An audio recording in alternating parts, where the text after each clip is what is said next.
Hi, my name's Jen Young and I'm currently the Assistant Archivist at Harper Collins Publishers in Glasgow, and I'm going to tell you a little bit about how I got to this point in my career. When you work for a publisher, most people would assume you're involved in the actual publishing of books, but I'm actually in the archive instead. For anyone that might be unsure, an archive collects records that contain information about a place, an institution or a group of people, or in this case, about the activities of a business.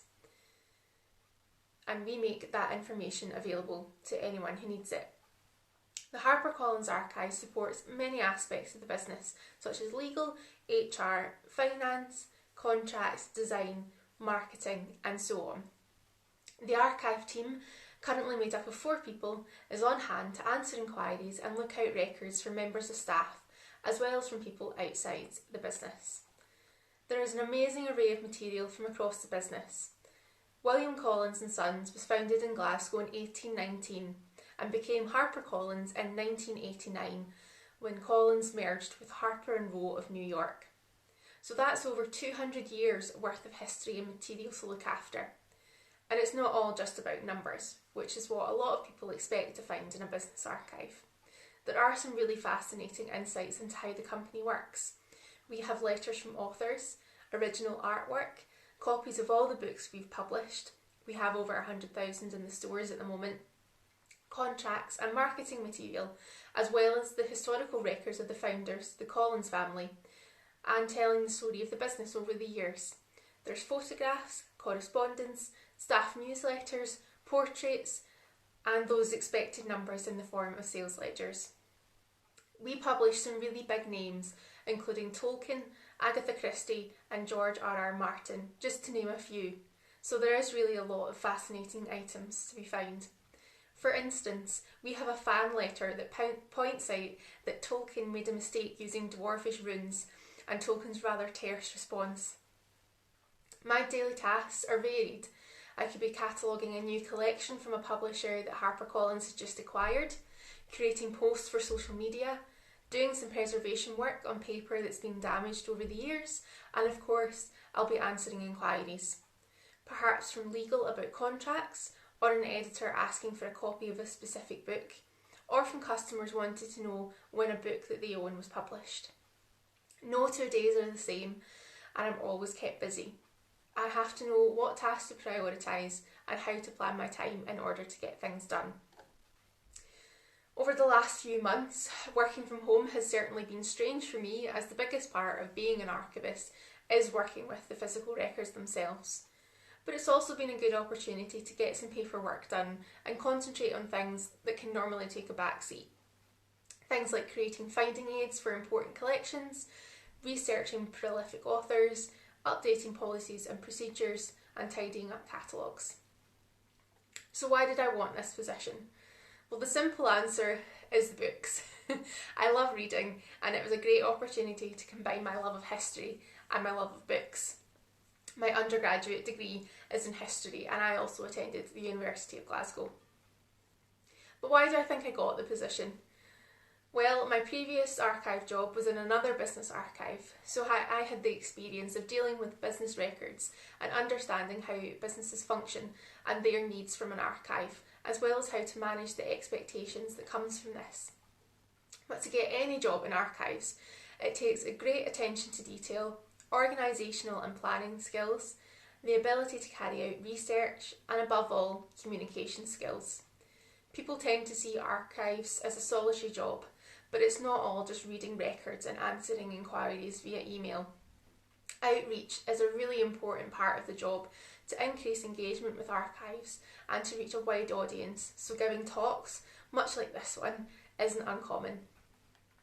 In addition, showing enthusiasm for and a commitment to working in archives is important when job hunting. The reality is there's a lot of competition for archive jobs, and it's good to show that you are dedicated. Unfortunately, I lost my last archive job due to COVID, but I tried to keep my skills up to date and show that I was still engaging with the sector by signing up for online seminars and workshops, as well as volunteering remotely. Some of you may have heard of the Gistmail website that hosts email discussion lists. There are a few archive listservs on Gistmail, and they are great for finding out if there are any workshops being held. Many are open to everyone and online, particularly at the moment, and free to attend. The Scottish Council on Archives is a useful organisation too. It's free to register as a member, and they run training throughout the year. These online seminars are a great way to keep up with the changes happening in the sector and updating relevant skills. So when I was doing my history undergraduate degree at Glasgow Uni, I knew that the university had an archive, although I never used it, and I thought that archives were all just linked to museums and universities, mainly used just by historians and people researching their family tree. And I think most people tend to see archives like this, particularly after watching Who Do You Think You Are, with all the archivists in their white gloves, which we don't actually wear very often because it can actually do more harm to the records than good. But that's not the case. Yes, of course, lots of universities and museums do have archives, but archives are also found outside the purely academic realm in local authorities, charities, the NHS, religious organisations, country estates, and of course, businesses like Harper Collins.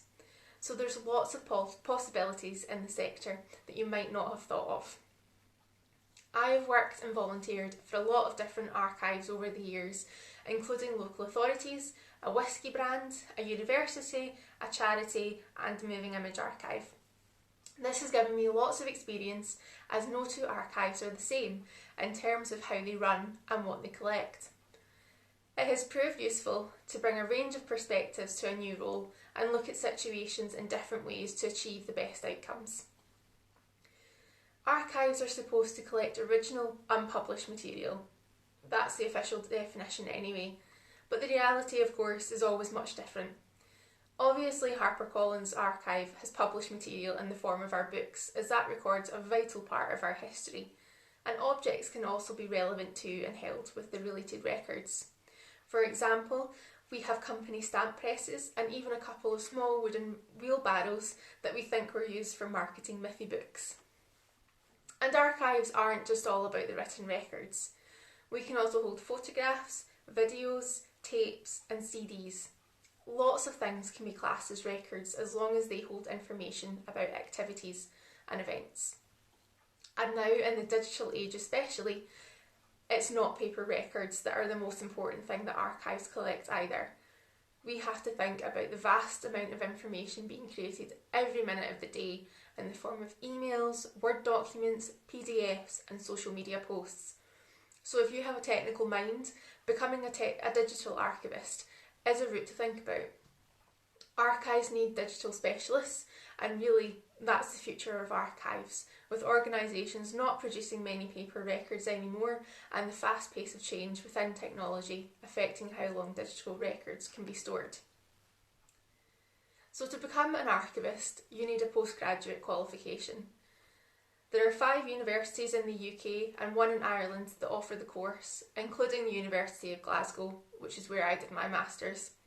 And you can either do the full Master's degree that involves completing a dissertation or a postgraduate diploma. You don't need to be a history undergraduate. As long as you show an interest in archives, that's the main thing. It's great to have people from different specialisms. As I mentioned before, it's always useful to have different perspectives in the archive. And you can also work in archives without a postgrad qualification as an archives assistant. Volunteering though is one of the most important things to get relevant experience, to get on the archive course itself, and just to find out if it's the right career for you. Some archives will put out adverts for volunteers, but it's also worth contacting them directly just in case. There are also graduate trainee jobs, which was my first job in an archive. They normally last around a year and immerse you in all the different aspects of working in an archive. They really are a fantastic opportunity. I've already mentioned Jiskmail. That's always good to keep an eye on, as archives will put out adverts through the list. It's also where you'll find other qualified job opportunities as well. And you also have the Archive and Record Association website. The Archive and Record Association is the official body for archive professionals in the UK, and it also gives great information on what's going on in the world of archives and provides support for archive professionals. When I first graduated with my history degree, I wasn't entirely sure what I wanted to do with it at first. After dabbling with the idea of becoming a history teacher, I started off thinking that I wanted to work in a museum, and that's why I started volunteering with the National Trust for Scotland after I graduated. It would let me see lots of aspects of work in museums, like curating exhibitions, planning events, and enhancing the visitor experience. And from that, I could decide if there was something that I would be good at and that I would enjoy. At that point, becoming an archivist wasn't even on my radar, to be honest. Volunteering soon turned into a visitor services job with the Trust, and the property that I worked at also had its own archive, which I got to do some research in. Working there is what first made me want to work in archives. I found that written records help you understand the context of objects and events, and for me that's really interesting. It also involves creating order from chaos, which is also weirdly fun for me. So that's when I began looking into the master's course at the University of Glasgow, which came highly recommended, and finding out what was required to get onto the course. As well as an undergraduate degree, they asked for experience of working in an archive.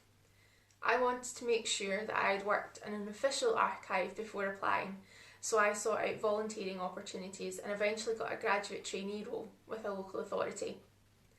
In the end though, I think the main thing is to keep an open mind. I never expected to find myself working in the archives of a publishing house when I was studying history, but it's turned out to be my dream job. You never know when an opportunity that you never expected will turn into something great. Thanks for listening.